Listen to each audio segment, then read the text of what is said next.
You may not think it, you may not even believe it, but apparently people like me have been taking and singling out particular Brexiteers like Nigel Farage and even poor old Boris Johnson for acts of pure revenge. Yes, according to the Daily Express, we Remainers have been, or at least establishment Remainers, have been taking revenge upon these poor Brexiteers who had nothing had been done to them. And yet, mysteriously, these people have been attacked in various different ways and have been specifically singled out because they were Brexiteers. Now, as we are going to go through this list, you are very quickly going to learn these people, in all likelihood, regardless of which way Brexit would have gone in the future or anything like that, if you even take Brexit completely out of the equation, would have been caught up in this scandal if this scandal had happened.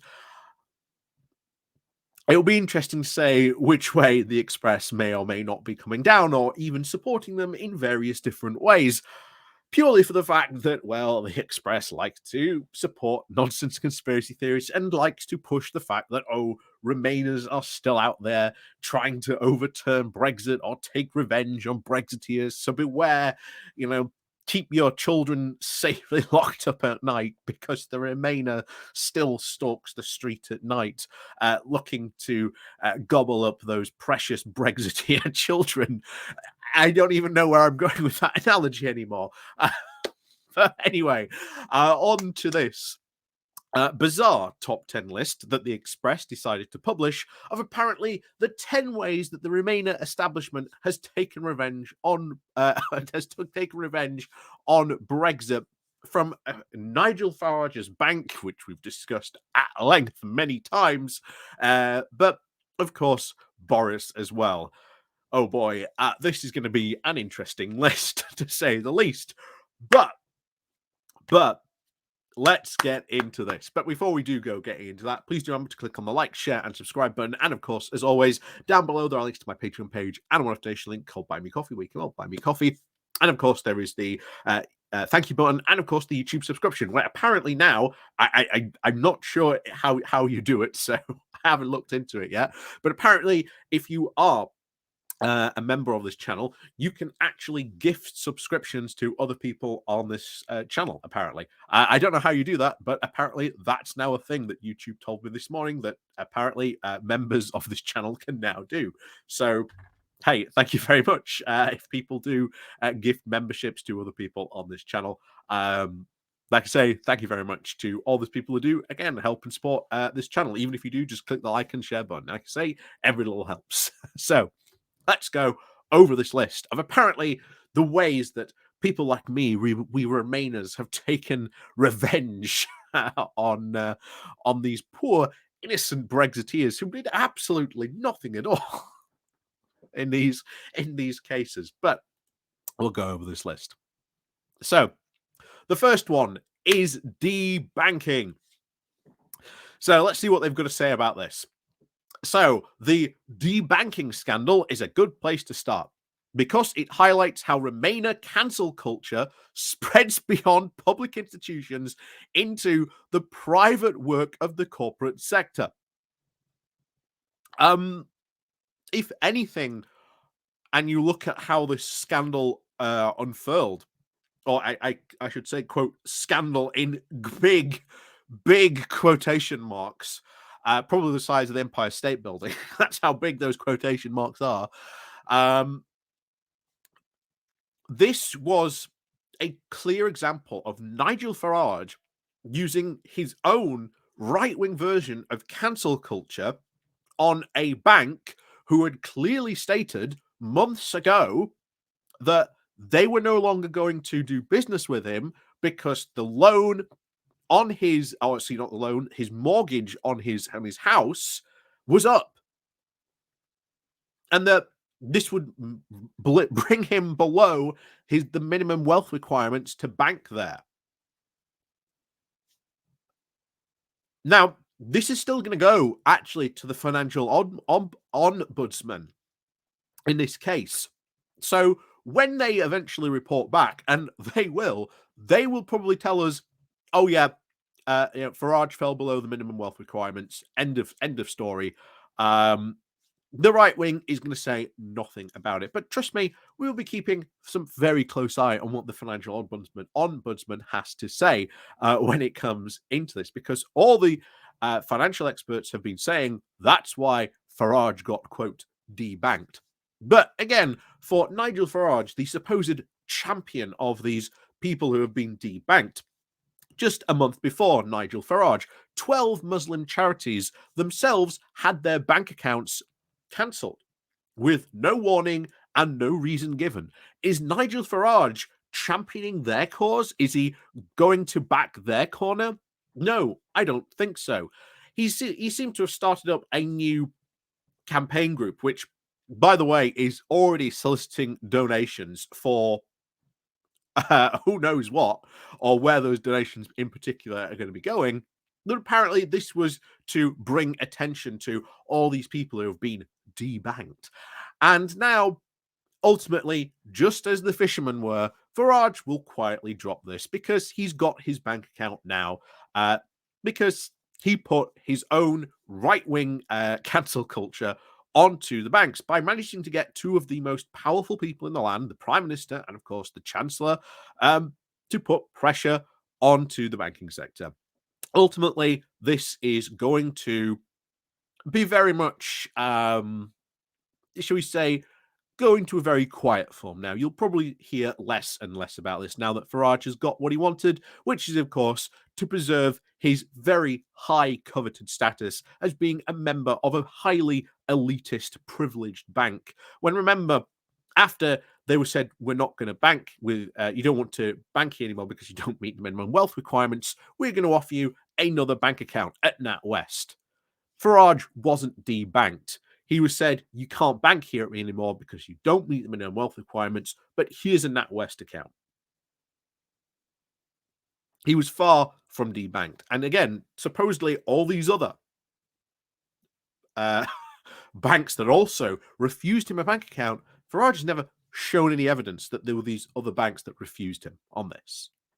So, once again, this is not the Remainers taking revenge for Brexit on poor old Nigel Farage. No, this was Nigel Farage kicking up a fuss because he had lost an elite status of being able to bank at this bank. Once again, showing that Farage isn't a man of the people at all, not in the slightest. But anyway, on to the next one. So, number 2, the first Brexit martyr, John Longworth.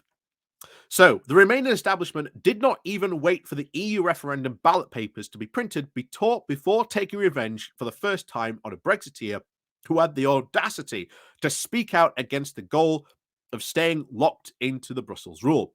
On March 4th, 2016, more than 3 months before the actual vote on June 23rd, John Longworth was suspended as director for the British Chambers after infuriating the then Prime Minister and, of course, de facto leader of the Remain campaign, David Cameron, at the annual BCC conference speech the day before. In his speech, Longworth, now a regular contributor to The Express, urged the audience to vote leave. He said, the people of our country now face a choice between staying in what is essentially an unreformed European Union and moving with the Eurozone, moving off in another direction, and with Britain sitting on the margins, or leaving the European Union with the all near-term uncertainty of disruption that this will cause. 2 days after his suspension, Longworth quit and then will go on to be a key figure in the Leave Means Leave. This is the Brexit Party, and of course, later becoming an MEP. But his place in history will perhaps be as the first Brexit martyr. Now, of course, you don't know, or at least hasn't really gone in here, why he was, again, cancelled. Was he actually allowed to advocate that position? I don't think he was at the time.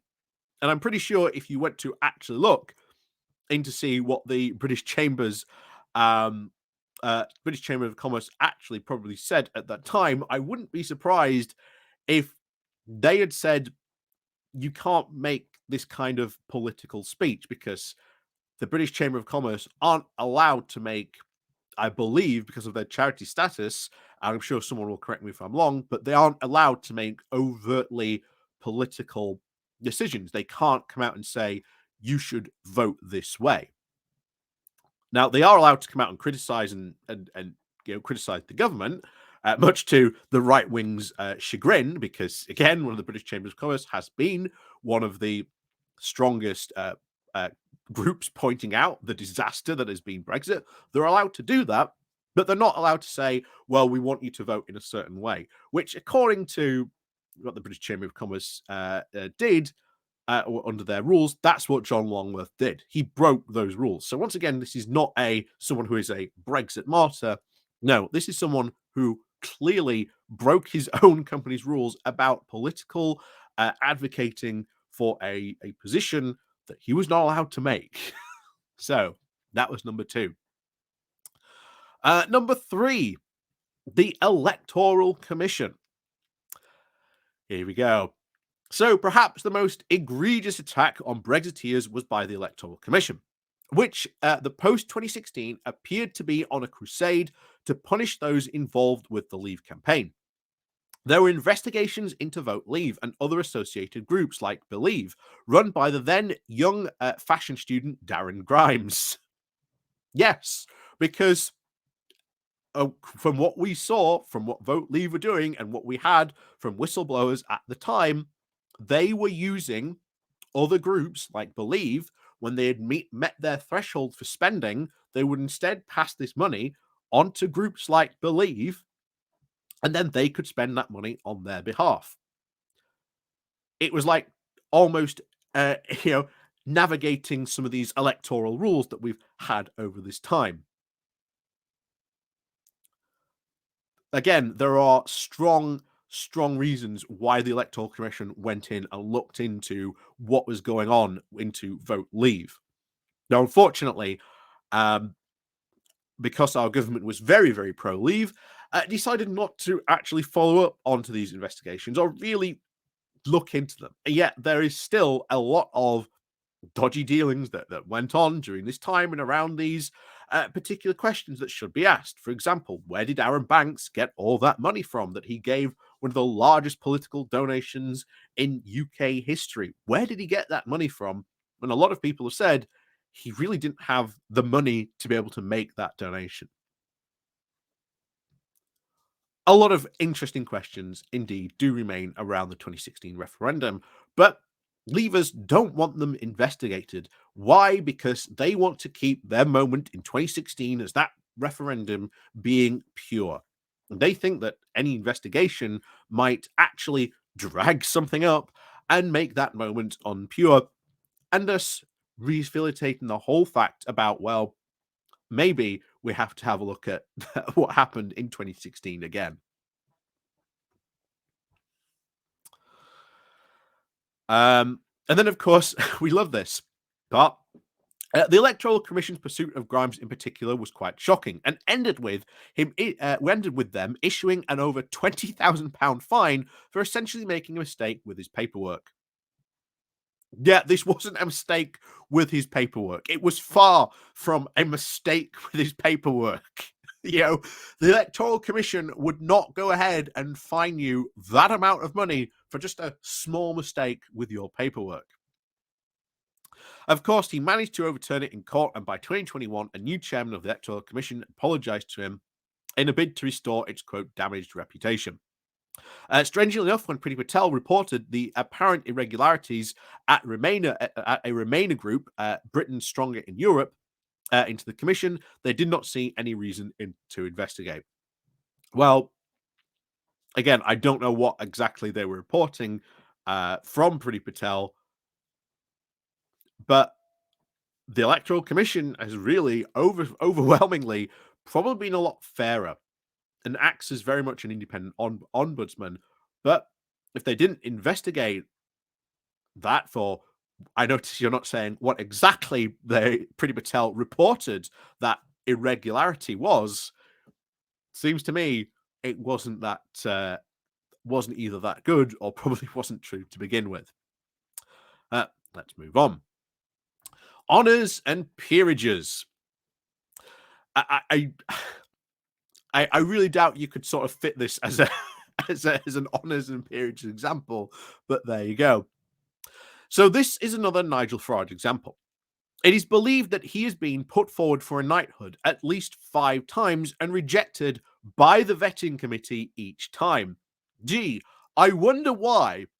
The Honours Committee does not want to allow Nigel Farage to be a member of the House of Lords, considering all the political shenanigans he has pulled in the past, his actions that he took as an MEP, which led the European Union to investigate him and not only fine him, but other Brexit MEPs as well, for misuse of funds.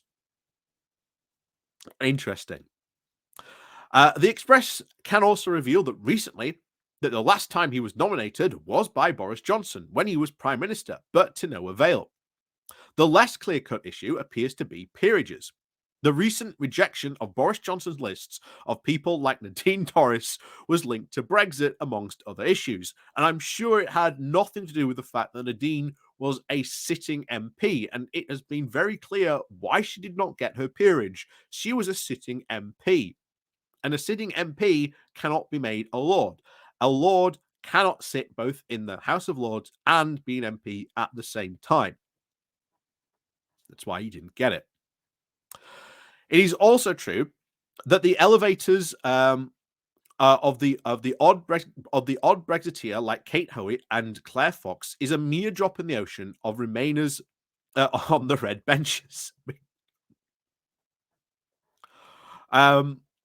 Again, they're just annoyed that these people aren't being rewarded for this. And here's the thing: some of these Brexiteers aren't getting rewarded because they're not that good. And they are not really wanted, but hey, we'll see what happens. I'm sure, as I've said before, this is why the House of Lords should be completely gotten rid of, because this entire honours and peerage system just should not be existing in our democracy in this day and age. But there you go. Number 5, employment blacklisting. So this is the hardest to prove, but outright the most sinister aspect of revenge on Brexiteers by a Remainer establishment.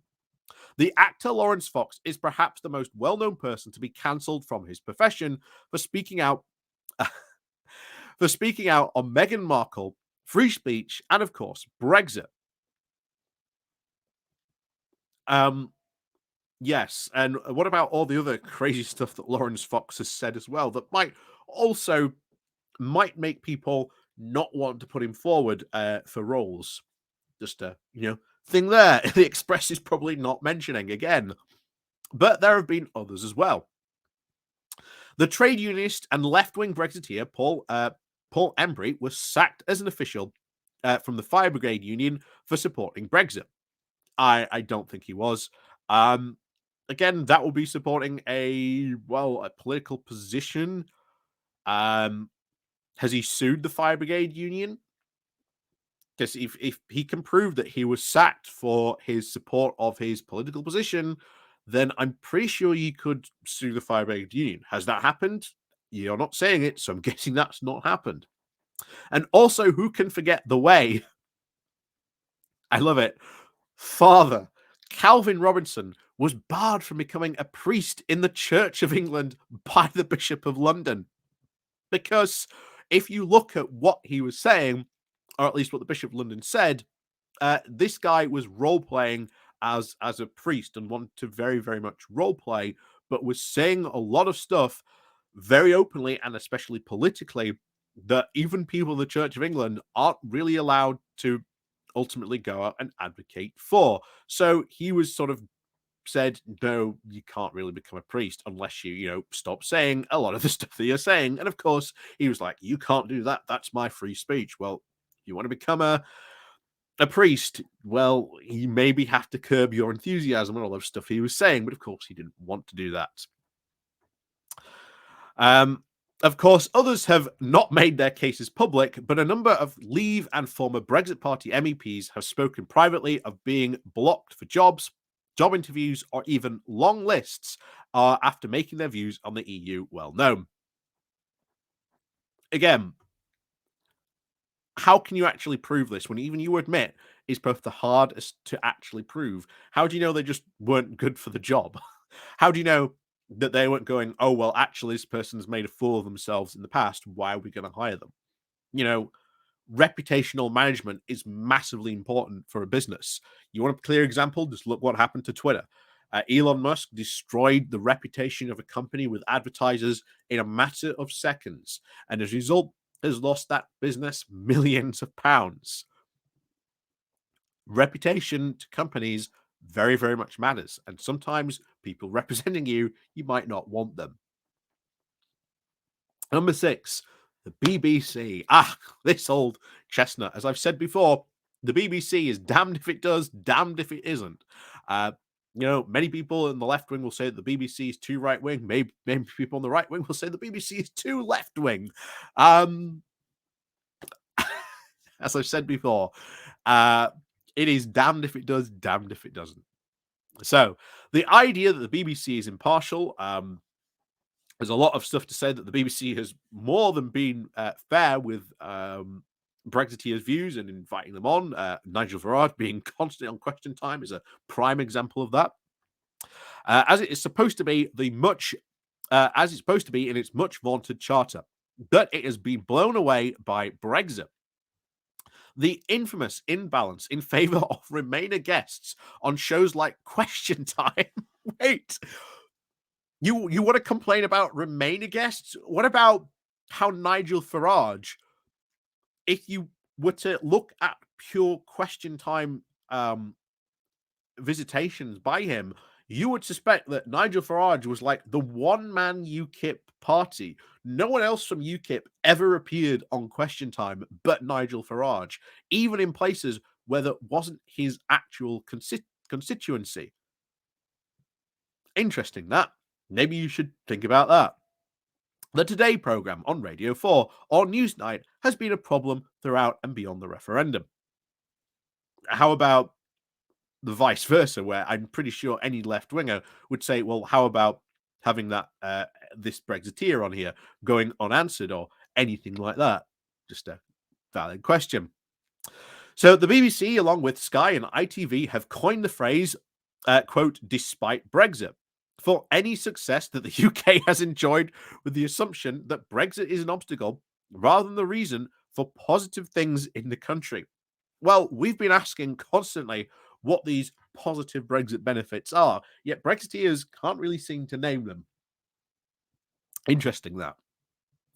Of course, the worst of all of this is sometimes linked to naked hostility to Brexit for some of the most well-known, well-paid presenters, for the likes of John Sofel and Emily Martyr becoming even more brazen once they were free of the corporation.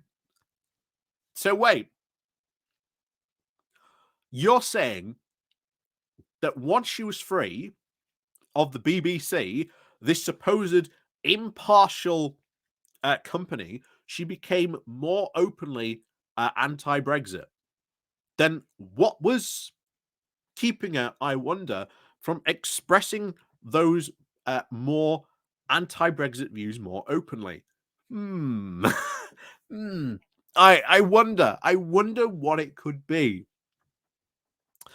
And of course, the chief villain throughout this is the Match of the Day presenter Gary Lineker, the most well-paid presenter on the BBC, using his platform for anti-Brexit statements on Twitter, along with various other causes on left-wing politics.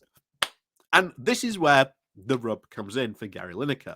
Gary Lineker is a massive presenter, and they don't like the fact that Gary Lineker is left-wing, that such a massive person with a massive platform on Twitter has been openly anti-Brexit and pro-left wing. They don't like that. And that is his freedom of speech. The whole Match of the Day thing, as even the BBC said, well, look, those are his views on Twitter. He even has in his Twitter bio, my views are not representative of the BBC. They are my own. That's his free speech. And you have this time and time again where the right wing will go after people on the left wing for having an opinion using their free speech. But it's not okay if someone on the left wing does it. Because you're going after my freedom of speech. But the right does it all the time. Again, example, Gary Lineker. Number 7, Russia allegations. So the idea that Brexit was a result of a Russia-based conspiracy rather than the majority of British voters deciding that they had had enough of the EU still lingers amongst the political and business elites. Because we have seen during the Russia report, one that the government still refuses to release fully, that there may have very well been a large amount of Russian interference during the Brexit referendum. Something that the Theresa May denied their intelligence services to look into further after the Russia report. This is the reality. We should probably be looking into these allegations. And here's the thing, Brexiteers should want this as well. But of course, they daren't, because as we mentioned earlier, 2016 and that entire referendum is like this precious moment. And if anyone dare question the validity or the sacredness of that moment, well, beware. But this is something that should absolutely be looked into.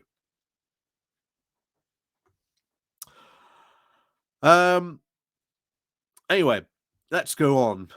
Yes, the Whitehall blob. Of course, they're going to blame Whitehall because, you know, it's Whitehall's fault that Brexit is failing. They're not doing what the Brexiteers want. But of course, again, civil servants have to do what they're told by the ministers in charge, regardless of their own political affiliation. This is why it's so important not to politicize Whitehall.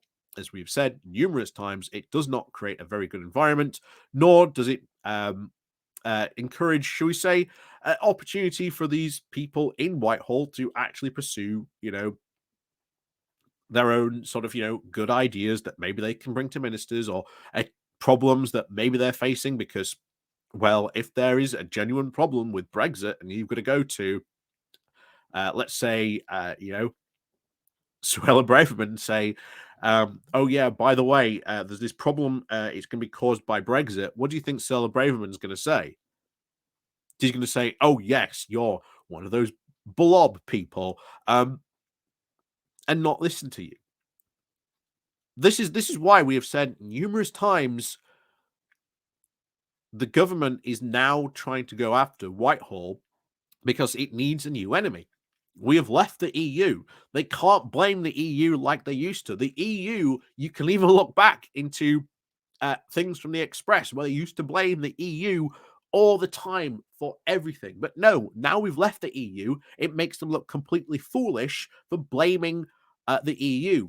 We said it right from the very beginning. The problems of the UK were never, ever to do with Europe. It was to do with the UK government itself. And who is the UK government at the moment? It has been for the Tories for the past 13 years at this point. Maybe they should actually look at what they're doing, not, you know, blame Europe. But of course, they can't do that because, well, they support the Conservatives. Partygate versus Beergate. They're still upset that, you know, Boris got brought down by Partygate while quote Beer Starmer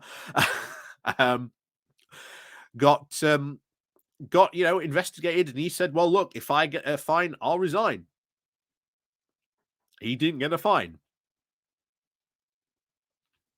And here's the thing, if Keir Starmer had got a fine and he had resigned, I'll tell you what, Keir Starmer, say what you will about him after that, if he had got a fine and resigned, the difference, once again, between him and Boris Johnson would have been night and day.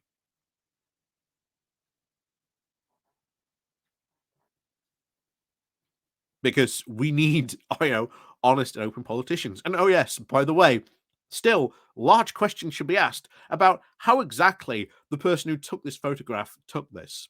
Because, as we remember when we reported about this in the past, it's kind of hard to get this angle of shot without actually breaking into the grounds and going in to take a picture. This was not taken as apparently claimed from a friend's flat.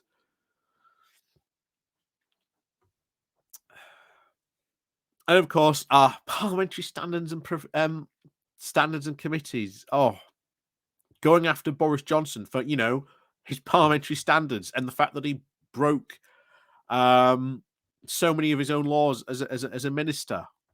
That eventually was the whole thing that took him down, as we've seen play out very recently. I can't believe at this point you would defend Boris Johnson, but again, these are so weak sauce. There is nothing here in this list that really passes muster.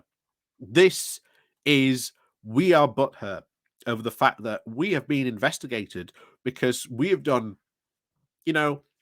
some dodgy things that have got us in trouble. And rightly so in some cases. But there you go. This is the way that, quote, Remainers have taken revenge on these poor Brexiteers. They really hasn't. You guys have got yourself into your own trouble. And of course, you're annoyed that Brexit isn't working. So now you're looking for scapegoats to try and blame anything on why Brexit isn't working. You promised the earth about what Brexit would be, that it would be a land of milk and honey, that the UK would prosper. But no, that isn't happening at all. We have left the EU, promised very, very quickly by people like Daniel Hannan in the infamous Brexit the movie, that after 10 years or so, we'd be absolutely thriving as a nation. And yet here we are, 6-7 years after the referendum, 4 years almost after Brexit, well, 3 years now, technically, after Brexit proper. It's not fulfilling all these promises because reality, as always, would dictate how bad Brexit went. And of course, Brexit is not having a good effect on the UK. And it is going to be up to certainly the next Parliament where I think we will see actual open and honest conversations because, well, most of those pro-Brexit MPs are not going to be in Parliament anymore. So we will actually be able to have an open and honest conversation about the problems that Brexit is really creating in this country and how we can actually solve them. And most of them, much to the Brexiteers' chagrin, mean closer alignment with the EU, rejoining, institutions, rejoining even the single market customs union, and then eventually, of course, rejoining the EU itself. I said it just this week. The very fact that we have seen the Department for Business say that we are keeping the European safety mark indefinitely at this point has meant that Brexit is just over. If we're going to keep the European security, safety stuff mark, then you really have to start and ask the question, and this is something that we should heavily encourage. What was Brexit really for? If we're keeping this mark indefinitely, and most of the companies out there, I guarantee you, within a year or two time, there will be something done to test how many people or how many companies are actually using the UK security mark versus the EU mark. I guarantee you, everyone's going to be using the EU mark, all these businesses, because the UK mark just isn't worth anything. So, as always, thank you very much for watching. As always, it's been a long one again. As always, thank you very much for watching, and we'll see you all next time.